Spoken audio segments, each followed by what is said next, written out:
Pencitraan Anies akhirnya roboh gara-gara pagar Tribun JIS. Ditulis oleh X Hardy. Saat peresmian atau grand launching JIS, sempat terjadi insiden, yaitu pagar pembatas tribun roboh, tepatnya di belakang salah satu gawang. Ada satu penonton yang jatuh tersungkur dan harus mendapatkan pertolongan medis. Sebenarnya ada dua hal yang bisa kita simpulkan. Yang pertama, stadion baru seharusnya masih fresh, fasilitas masih bersih, dan konstruksi masih kuat. Ini kenapa pagar pembatas saja bisa roboh? Bukankah ini memalukan, apalagi terjadi saat grand launching? Kemegahannya disorot tanpa henti, tahu-tahu roboh pagarnya. JIS kan bertaraf internasional, masa baru pakai sudah langsung roboh?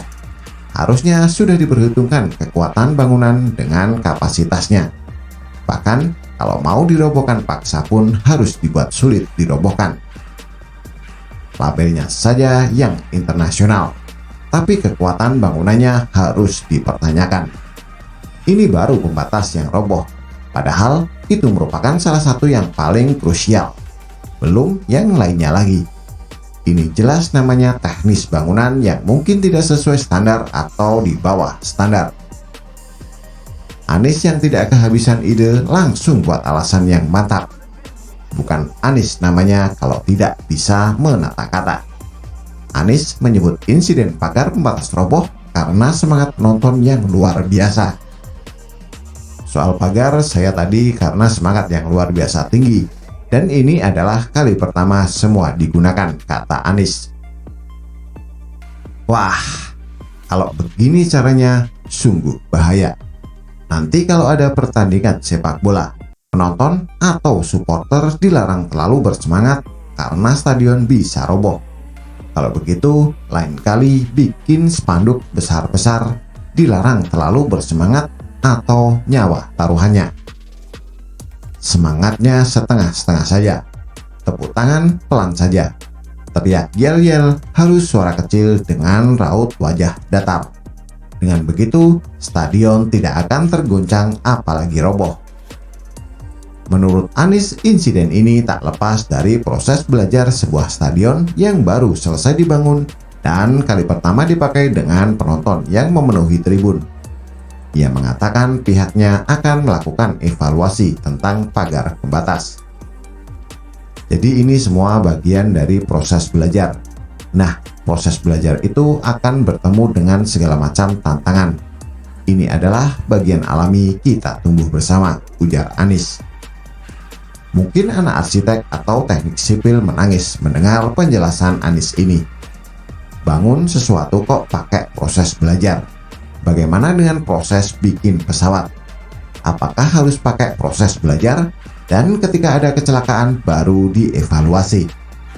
Bagaimana dengan konstruksi pesawat ulang-alik yang notabene tidak boleh ada satu kesalahan pun? Anies sebenarnya cerdas, tapi cocoknya jadi orator atau penulis novel, bukan gubernur, apalagi presiden. Pagar roboh bukan karena antusiasme dan semangat, tapi karena kualitas bangunan. Mau bodohin orang, ya jangan sampai kayak gini dong. Sementara itu ada satu hal lain yang patut dipikirkan, yaitu kualitas dan mental penonton. Sebelum pagar roboh, supporter Persija Jakarta sudah kedapatan memanjat pagar tribun JIS. Satpol PP sudah memperingatkan oknum supporter tidak bertanggung jawab itu. Tapi mereka tidak menggubris peringatan tersebut. Akhirnya pagar di sisi utara stadion pun roboh saat Firza tampil membawakan lagu berjudul Kangen karya grup band Dewa 19.